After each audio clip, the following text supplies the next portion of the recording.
This is Akihiko Kondo. He is a 41-year-old man living in Japan. He made a quite headlines a few years ago when he seamlessly got married to an anime hologram character named Miku. でも奥様でもあるからソフトウェアだけどちゃんと好きですよね。はい、もちろん愛してますよ。ちゃんと女性として愛してますよ。And Akiko is not only the one dealing with this scenario. A data says that a recent trend in Japan called the Ohi Tori-sama, doing things on your own, has picked up pace amongst the younger generations, where single workaholic people tend to do things solo, like solo picnics, solo karaoke, and even solo weddings. Now, people tend to believe that this is a result of an extreme level of loneliness due to heavy work culture amongst the modern generation. But that's not the truth, because a similar kind of trend is rising in the Western countries as well. So, what's the truth? Well, economists arguably explain that the biggest reason for this crisis in Japan is because of the consequences of something called collective population decline. Japan's current population sits at around 123 million, but projections show that by the end of this century, that number could be cut in half. And the signs are already visible. Take the small town of Nanmoku, for example. It's just a few hundred kilometers away from Osaka.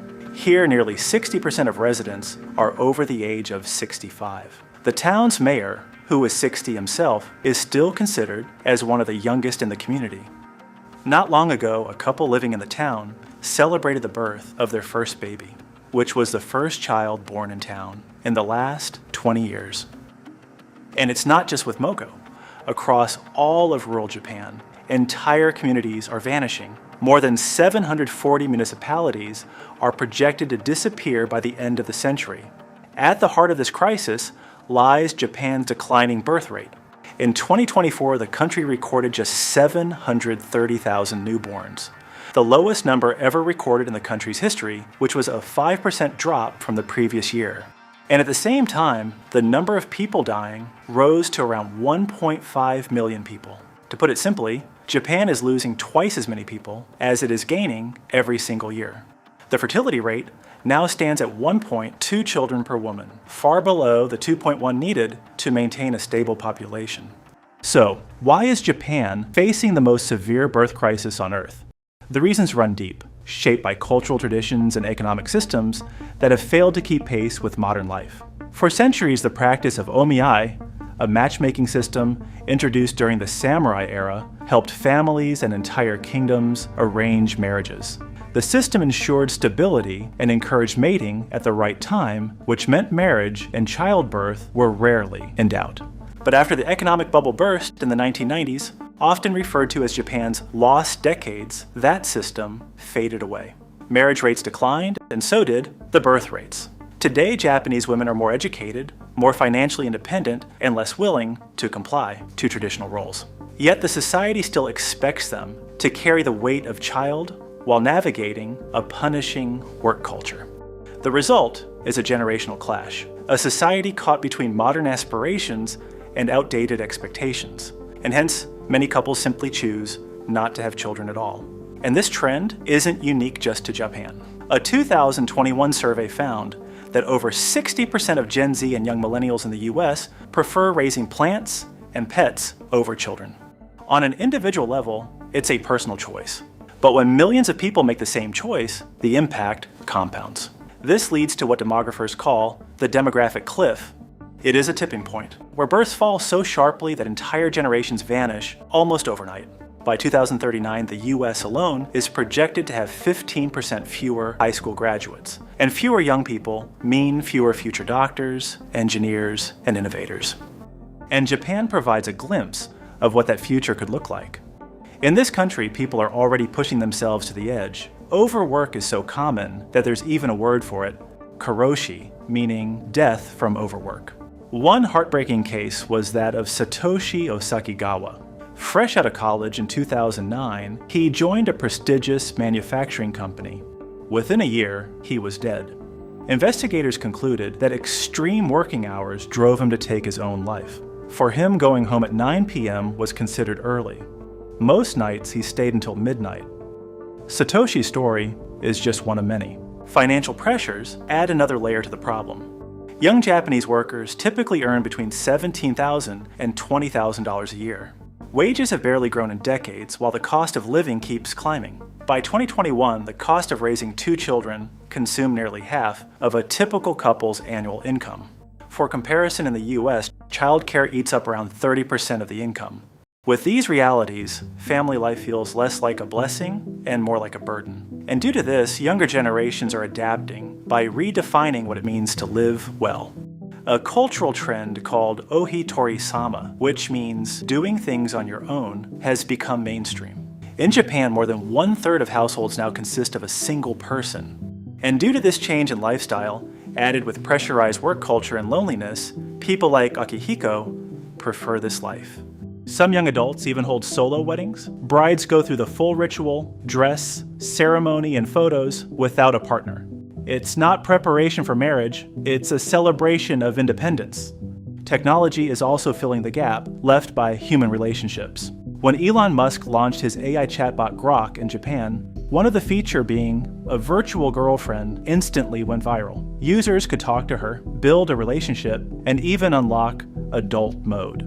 Within days of the launch, the app skyrocketed to number 1 in the Japanese App Store with millions of downloads in just 2 days. But while these trends may redefine relationships, they also accelerate Japan's population decline. By mid-2024, government data showed only 350,000 babies were born in the first half of the year, a new record low. Meanwhile, people over 65 are projected to make up 40% of the population by 2070. This scale of the shift is best seen in Japan's population pyramid. In 2020, the structure already showed a narrow base of young people. By 2050, the pyramid is expected to flip upside down, with the elderly vastly outnumbering the young. The consequences of this will be drastic. With fewer children, many schools and childcare centers will shut down. Empty classrooms will become a haunting symbol of the future. And it's already happening in few small towns in Japan, where schools remain completely empty. And believe it or not, the government knows this. The Japanese government has tried to intervene in this process and stop this crisis from growing. Financial incentives, tax cuts, and even state-sponsored matchmaking services have been rolled out to solve this. But yet, the birth rates continue to fall. And due to this, reluctantly, Japan has recently also begun to open its doors to immigration. In 2022, over 144,000 immigrants were admitted, a 150% jump from the previous year. Many were labor migrants, brought in to fill gaps in elder care and construction. But still, immigration alone cannot reverse the demographic trend. At best, it will slow the decline, but to stop it, it's just not enough. Across the developed world, young adults are delaying or abandoning the idea of having children. Whether in Tokyo, Toronto, Seoul, or San Francisco, the refrain is the same: children are too expensive. When millions make that decision, societies drift toward the same demographic cliff we discussed a few minutes ago. The economic effects of such cliffs are already visible.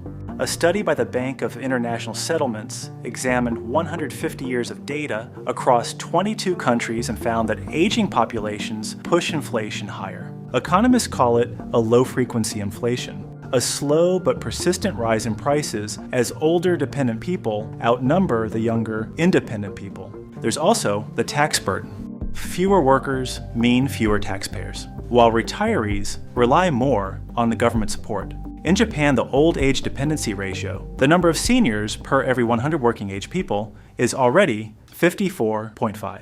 By 2050, it's projected to soar to over 80.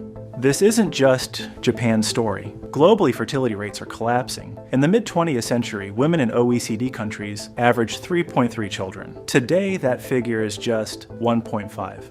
The growth rate of the world's population has fallen from nearly 2% in the 1960s to less than 1% today. Within a few decades, deaths will outnumber births worldwide. But not everywhere. In countries like Nigeria, Ethiopia, and the Philippines, populations are booming. Nearly half of Nigerians are under the age of 15. By 2050, Nigeria is on track to surpass 300 million people. And when overpopulation strikes, the obvious answer seems to be immigration. Moving young workers from high population countries to the aging counties. And this could, in theory, balance the scales. But in practice, immigration sparks a lot of political and cultural tensions. And while it can ease short-term labor shortages, it doesn't solve the underlying issue of falling birth rates. But still, there are signs of hope.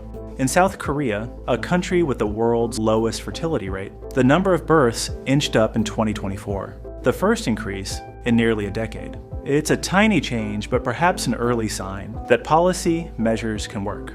History also teaches us humility. In the 1960s, fears of overpopulation dominated public debate. Books like The Population Bomb predicted global famine and collapse. But as we know, none of it became true. Perhaps today's dire forecasts will also prove to be exaggerated. For now, Japan remains the front line of the demographic crisis. The question is whether the country can adapt through policy, cultural change, or immigration, or whether it will continue to go down its current path. And beyond Japan, the bigger question remains, is this the new normal for the modern world? Or is humanity once again about to prove the experts wrong? Make sure to let us know your thought in the comments, and also make sure to subscribe for Out Next interesting video coming soon. This is Rob, and you are watching Beyond Economy.